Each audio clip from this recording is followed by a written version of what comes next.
மக்கள் நினைக்கிறது ஒன்று, மக்கள் அனுபவிக்கிறது ஒன்று, புரிஞ்சுக்கொள்ளணும். அதாவது தலைமை தேர்தல் ஆணையரை நியமிக்கக்கூடிய அதிகார குழுவில் எப்போது உச்சநீதிமன்ற நீதிபதி இடம்பெறக்கூடாது என்று சொன்னார்களோ அப்போதே இவர்களுடைய தேர்தல் தில்லுமுள்ளுகள் தொடங்கிவிட்டது.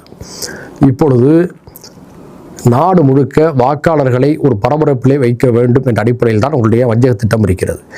இவங்கள் உண்மையிலேயே நோக்கம் வாக்காளர் பட்டியலை சரிபார்த்து தீர்ப்பது தான் சொன்னால், எதற்காக மகாராஷ்டிராவில் போலியான லட்சக்கணக்கான வாக்காளர்களை சேர்த்தாங்க?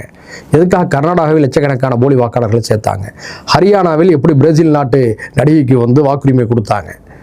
8 ஒரு வாக்காளர்கள் போலி என்ற ஒரு நிலை ஹரியானாவில் ஏற்பட்டிருக்கிறது. அப்போ இது எல்லாமே அவர்களுடைய நடவடிக்கைகளில் தில்லுமுள்ளுகள் அடங்கியிருக்கிறது என்பது ஆதாரப்பூர்வமாக வெளிப்பட்டிருக்கிறது. அதைத்தான் நம்ம சொல்கிறோம். ஆதார் அட்டையை பல $1 மில்லியன் செலவு பண்ணி உருவாக்குனீங்க. அதுதான் இனிமேல் எல்லான்னு சொன்ன உடனேயே எல்லா மக்களும் அதில் தங்களுடைய அனைத்து விதமான விவரங்களையும் கொடுத்து தங்களை அடையாளப்படுத்தினாங்க. அந்த ஆதார் அட்டைக்கு மரியாதை இல்லைங்கிறீங்க.